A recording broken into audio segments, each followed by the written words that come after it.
এই ছেলেটা যদি থার্মোকলের ওপর ঋষি নামটা খুব সুন্দর করে লিখতে পারে তাহলে এ পেয়ে যাবে 10,000 টাকা পুরস্কার। চলো দেখা যাক ঋষি নামটা খুব সুন্দর করে লিখতে পারে কিনা। এ বাবা, কালো রং দিয়ে এগুলো কি করছে? সাইডে বর্ডার করছে মনে হচ্ছে। হ্যাঁ হ্যাঁ, ঠিকই ধরেছি, বর্ডার করছে। কিন্তু এবার নামটা লিখবে কি করে? তোমাদের কি মনে হচ্ছে অবশ্যই কমেন্টে জানাও আর ভিডিওটা লাইক করে দাও। এ বাবা, মধ্যিখানে আবার কালো রং দিয়ে দাগ টানছে কেন? এ মনে হচ্ছে পারবে না লিখতে, এগুলো দাগ টেনে কি ছকছক মতো করছে। এ বাবা, মনে হচ্ছে খারাপ করে দিল, পুরো সোলাটা নষ্ট হয়ে গেল।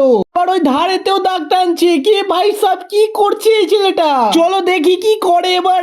আরে ভাই, এই সাইড গুলো মুছে দিচ্ছে কেন? এই আর এর মতো কি একটা করছে, মনে হচ্ছে পারবে এবার লিখতে। ও ভাই সাব, এ তো আর করে দিয়েছে খুব সুন্দর করে। এ ভাই, আবার আইও করে দিয়েছে। লেখাগুলো কিন্তু খুবই সুন্দর হচ্ছে। এবারে দেখি এসটা করতে। ও ভাই সাব, এসটাও খুব সুন্দর করেছে। দেখি এইচটা কি করে। ও ভাই সাব, এইচ আর আইটাও লিখে দিয়েছে। এবার সবগুলো মুছে দিচ্ছে। ওরে ভাই সাব, হেভি হয়েছে। জিও।